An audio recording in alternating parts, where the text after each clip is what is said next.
Hello students, previous lecture से आगे चलते हैं। कल जो बताया था उसका जल्दी से एक बार रिवीजन ले लेते हैं। जैसे कोई भी आर्क है, जैसे ये आर्क है, सर्कुलर आर्क है। आई सपोज ये सर्कुलर आर्क का जो एंगल है वो पाई है, यानी कितना एंगल बनाएंगे 180 डिग्री। यानी जो इसके कारण जैसे ये करंट यूं जा रहा है, इसके कारण अगर सेंटर पे मैग्नेटिक फील्ड लूप के फाइंड करनी है, this is the part of a basically circular loop. Then magnetic field at the center is mu naught upon 4 pi phi I by r. R is radius, I is current and phi is the angle. Phi का जो angle है, अगर ये angle pi है तो इसको पाई लेंगे। Actually में आपको 180 डिग्री देंगे वो, तो 180 डिग्री देंगे। एक 180 डिग्री हमें मालूम है, तो डिग्री को रेडियन में कन्वर्ट करने का मतलब है पाई बाय 180 से मल्टीप्लाई कर दी, यानी ये पाई आ जाएगा। यानी आपका जो फॉर्मूला बना मी इक्वल टू कितना, mu naught upon 4 pi pi I by r। ठीक है, ये भी आपको क्लियर है। अभी फर्दर चलते हैं आगे, ऐसे छोटे छोटे न्यूमेरिकल देखते हैं कैसे करने हैं वो। तो सबसे पहले हम देखते हैं अभी एक फॉर्मूला है जो सिर्फ आपको ड्राइव नहीं करना, जो कि सिर्फ आपको लर्न करना है। ठीक है, that you have only to learn this formula. इसका प्रूफ आपके सिलेबस में नहीं है, इसलिए आपने इसका प्रूफ नहीं करने जाना। ठीक है, प्रूफ कर सकते हैं लेकिन आपने नहीं करना। आपने जो मैं रिजल्ट बोल रहा हूँ वही याद करना है। ऐसे है, सपोज मैंने मान लिया एक वायर है जिसमें करंट आई जा रहा है, इसके कारण आपने इस पॉइंट P पे मैग्नेटिक फील्ड फाइंड करनी है।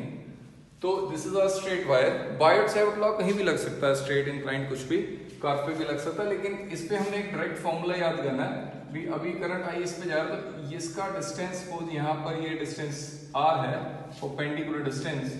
यहाँ पर जहाँ से ये तार शुरू हो रही है वायर, उसका इससे एंगल आई सपोज ये φ1 है, और जहाँ पर खत्म हो रही है उसका एंगल कितना φ2 है। ठीक है, यानी ये उसने दो एंगल दे दिए φ1 and φ2। Then magnetic field and point P, आपने ये फॉर्मूला लर्न करना है। mu naught upon 4 pi I by r, I by perpendicular distance, bracket I के साथ आएगा sin φ1 plus sin φ2। This is the result basically.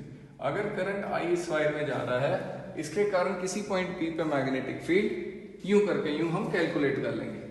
चलो अब इसकी कंडीशन लेते हैं। जैसे फर्स्ट कंडीशन मैंने क्या ली, फर्स्ट कंडीशन मैंने ली सपोज ये वाली वायर इधर ही खत्म हो जाए या नीचे ना हो।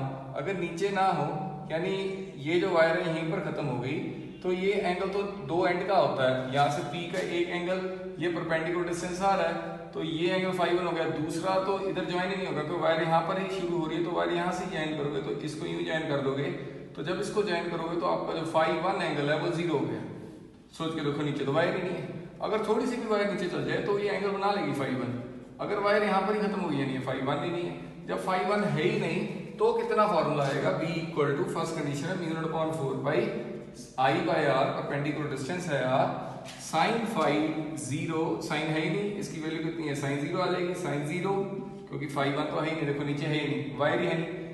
sin φ2 यानी सिर्फ ये एक एंगल φ2, यानी φ2 को फाई ले लो, तो जनरल आपका जो फॉर्मूला बन जाएगा वो बन जाएगा mu naught upon 4 pi sin phi, mu naught upon 4 pi I by r only sin phi, या φ2 कह दीजिए अगर आपने φ2 लिया इसमें। जो नेक्स्ट कंडीशन है वो देखिए, वो कैसे है। वो मैंने मान लिया, फॉर्मूला तो देखो यही है। अभी मैंने बोल दिया ये थी वायर, ये है परपेंडिकुलर डिस्टेंस r, जहां पर आपने इसका मैग्नेटिक फील्ड फाइंड करनी है। उसने कह दिया ये वायर है इनफिनाइट, यानी ये खत्म नहीं हो रही और ऊपर से भी खत्म नहीं हो रही। अगर खत्म ही नहीं हो रही तो यानी आप इसको यूं करके यूं ज्वाइन नहीं कर सकते, क्योंकि ज्वाइन ही नहीं हो सकती है, तो इनफिनाइट है। तो जब ये इनफिनाइट है, इससे ज्वाइन नहीं होगी यानी इसके पैरेलल ले जाओगे, यानी इसके कभी ज्वाइन नहीं हो सकती, यानी पैरेलल चलेगी। ऐसे ऊपर से भी इनफिनाइट है, इसको भी ज्वाइन हो सकती है, ऊपर चल।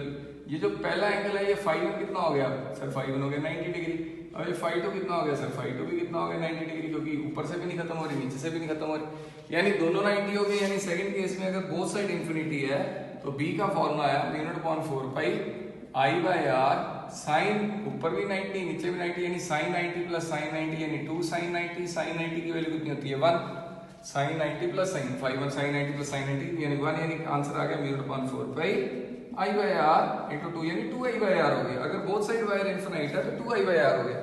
अभी थर्ड कंडीशन, सर ऐसे भी तो हो सकता है वायर यहाँ पर खत्म हो जाए, है ना, नीचे हो ही ना और ऊपर से इन्फिनिटी हो, यानी नीचे है ही नहीं वायर, यानी φ1 तो बनेगा ही नहीं, वायर ही है नहीं नीचे, ज्वाइन किससे करोगे, सिर्फ φ2 रह गया, वो इनफिनाइट है, ये ज्वाइन ही हो गया 90, यानी φ1 है 0 और φ2 है 90। तो जब इस फॉर्मूले पुट करोगे तो μ0/4 पाई, बी का जो फॉर्मूला आएगा μ0/4 पाई I/r sin 0 plus sin 90, sin 0 0 sin 91, यानी कितना फॉर्मूला है μ0/4 पाई I/r, this is the formula. हाँ जी सर, हमें सारे समझ में आ गए, जो हमने फॉर्मूला की μ0/4 पाई I/r आ गया, तो ये इतना ज़्यादा कोई टफ नहीं है, ये मुझे लगता है ये क्लियर है। ठीक है, चलो आगे चलते हैं।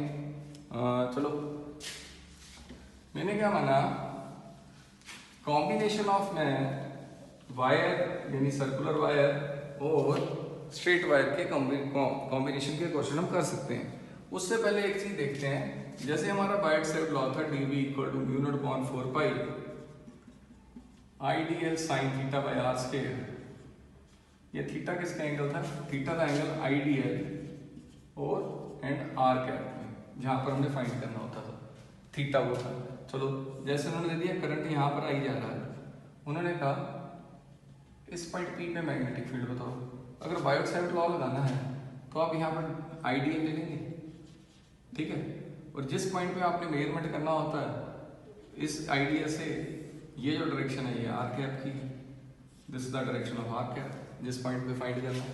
जैसे कल कैसे किया था हमने, ऐसे लिया था ना, ये आइडियल था ना, हमने सेंटर फाइंड करनी थी, तो ये आर कैप था सर्कल में, तो आइडियल और आर कैप में इधर एंगल कितना था 90 था। अभी इधर एंगल कितना, आइडियल की डायरेक्शन और आर कैप की डायरेक्शन सेम है, यानी थीटा कितना आ गया 0, थीटा कितना आ गया 0।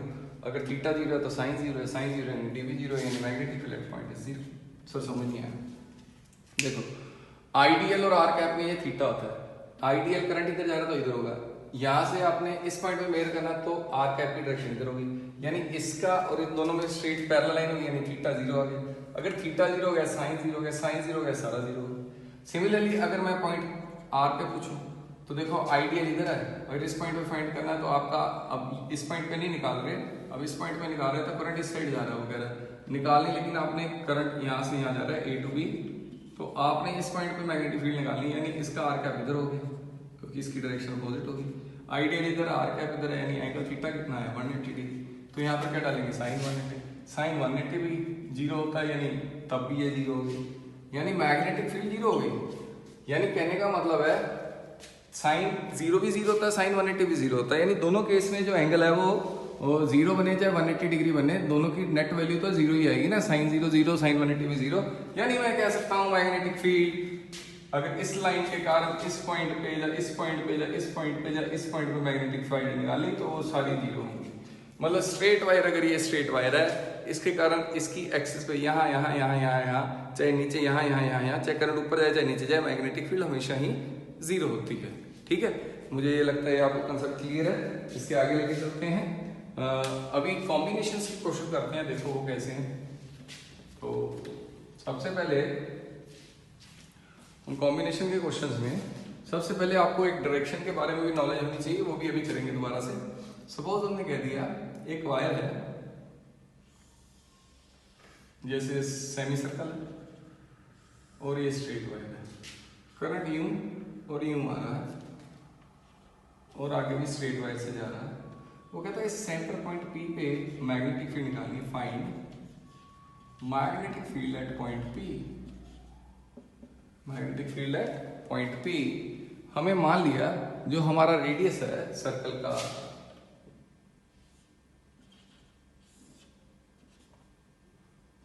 इसका जो रेडियस है ये रेडियस r है, ठीक है। तो यानी ये भी आ रहा है, ये भी आ रहा है, क्योंकि सर्कल है। यहां से ये वायर इनफिनाइट है और यहां से वायर ये इनफिनाइट है। अभी हमने पॉइंट P पे मैग्नेटिक फील्ड निकालनी है। अब पहले इसके हिस्से देख लो कितनी वायर है। पहले एक ये स्ट्रेट वायर है, इसको फर्स्ट मानो, फिर ये सेमी सर्कल है, इसको सेकंड मानो, फिर ये थर्ड है, ये स्ट्रेट वायर मानो। इसके 3 हिस्से हो गए। अब सबसे पहले हम फर्स्ट हिस्से की मैग्नेटिक फील्ड का निकालते हैं। एक चीज पहले डायरेक्शन देखो मैग्नेटिक फील्ड की। अगर यहाँ करंट जा रहा है यूं करके, यूं इस पॉइंट पे मैग्नेटिक फील्ड निकालनी है आपने, यूं करके करंट जाना है और फिंगर को ऐसे घुमाना है कि वो P की तरफ जाए। देखो जा रही है, P की तरफ जा रही है सर, यानी मैग्नेटिक फील्ड कहाँ है, आपकी तरफ। देखो अगर वो P यहाँ ना होकर ऊपर होती तो हम क्या करते हैं, करंट को यूं लेके जाते हैं अंगुली, अब हम अपनी फिंगर्स को ऊपर की तरफ मोड़ते हैं और थंब अंदर चल जाता है।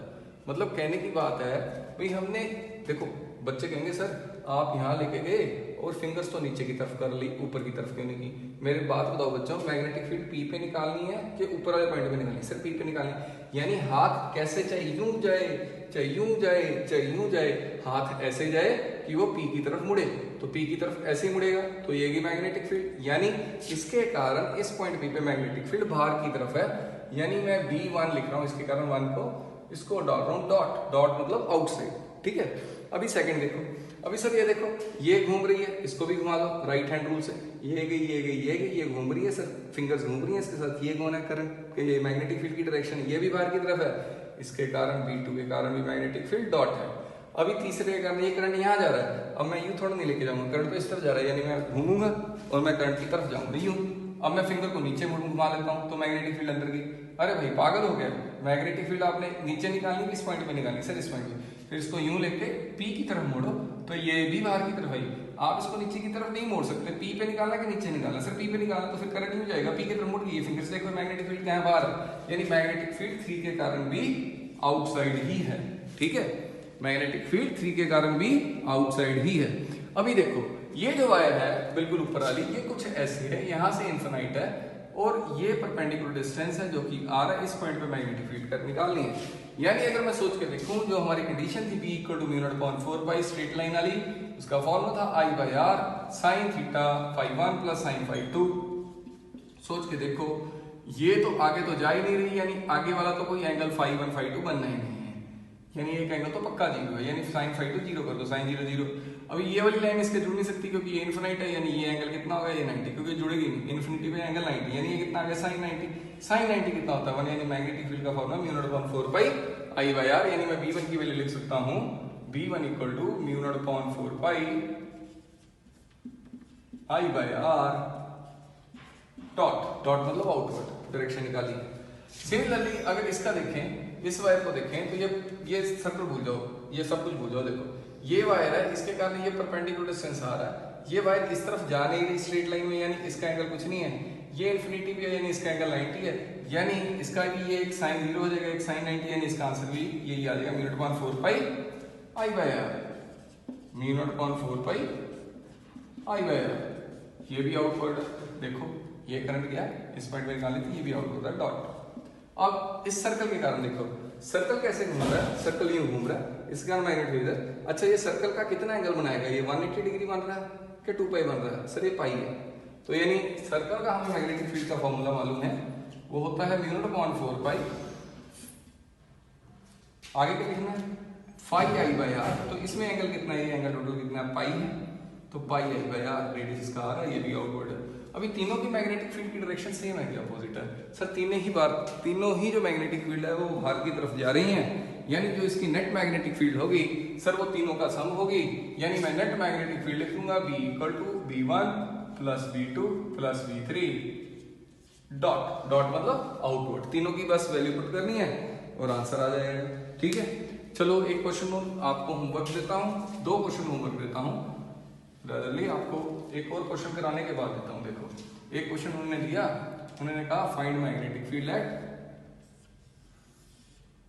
पॉइंट P, ये करंट I है, इसका रेडियस R1 है, इसका रेडियस R2 है,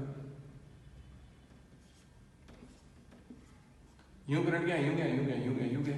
अच्छा इस करंट के कारण इस पॉइंट पे मैग्नेटिक, देखो इसकी लाइन जॉइनिंग भी है ना, यानी इसके कारण इस पॉइंट पे मैग्नेटिक फील्ड नहीं होगी, और ये देखो इसकी भी लाइन जॉइनिंग है, इसके कारण भी इस पे मैग्नेटिक फील्ड नहीं होगी, ये मैंने अभी आपको बताया भाई अगर ये तार है इसके कारण इस पॉइंट पे मैग्नेटिक फील्ड नहीं होती, यानी अब देखो इसके कारण यूं घूमा मैग्नेटिक फील्ड अंदर, इसके कारण ये यूं घूमा मैग्नेटिक फील्ड अंदर, क्योंकि जैसे घूमेगी फिंगर वैसे लेके जानी, ये इसको यूं मत घुमा देना सर, ये देखो ये नीचे घूम रहा है कि ऊपर घूम रहा है, सर ये ऊपर घूम रहा है, ये देखो मैग्नेटिक फील्ड, इसके कारण ऊपर घुमाओगे क्या नीचे, इस पे फाइंड करनी है कि ऊपर फाइंड करनी है, सर इस तरफ, जिस तरफ फाइंड करनी है उस तरफ मोड़ लेना है, मुड़ गई इधर। अगर इसमें इस तरफ फाइंड करना तो मैं इसको यूं लेके नीचे थोड़ी मोड़ूंगा, ऊपर ही मोड़ूंगा, ऊपर P की तरफ, ये भी किसकी तरफ, जिस पॉइंट को फाइंड करनी है P की तरफ, जिसकी तरफ फाइंड करनी होती है उसकी तरफ फिंगर मोड़ लिया करो बस, यानी इसके कारण भी और इसके कारण दोनों के कारण इन्वर्ट है, यानी इसके कारण भी क्रॉस है, इसके कारण भी क्रॉस है, दोनों का एंगल ये भी देखो 180 है, ये भी 180 है, यानी इसका फॉर्मूला है B1, इसको 1 माना, μ/4 पाई, एंगल कितना है पाई, पाई/r।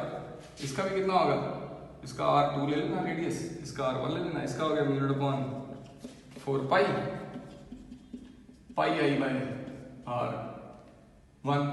इसकी डायरेक्शन भी कहाँ है, इसकी डायरेक्शन भी इनवर्ट, इसकी डायरेक्शन भी इनवर्ट, दोनों को क्या कर दो, दोनों की डायरेक्शन इनवर्ट है, मैग्नेटिक फील्ड वेक्टर है लेकिन दोनों की फील्ड इनवर्ट है, यानी दोनों को क्या कर दोगे, एल्जेब्रिकली ऐड कर दोगे, एल्जेब्रिकली एडिशन दे देना। मेरे को लगता है आपको समझ में आ गया, ये मैंने यूं करके यूं बनाया था, ये क्लियर है, ठीक है।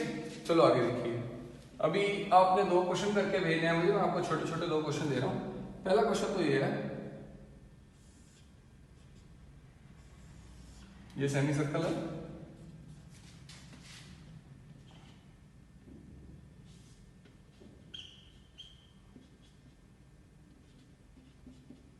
यहां पर ये इन्फिनाइट है, यहां पर ये इन्फिनाइट है,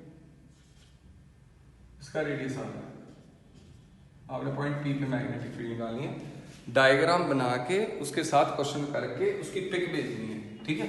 एक ये करना है और दूसरा क्वेश्चन है ये,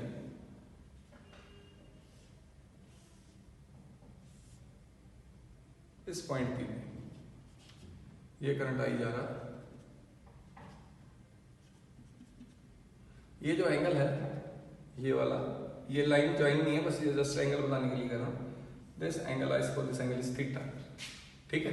ये जो डिस्टेंस है ये R1 है और ये जो डिस्टेंस है वो R2, यानी यहाँ से लेके यहाँ तक का डिस्टेंस, यहाँ से लेके यहाँ तक R2 और ये यहाँ से लेके यहाँ तक R1 है, ठीक है। Do yourself.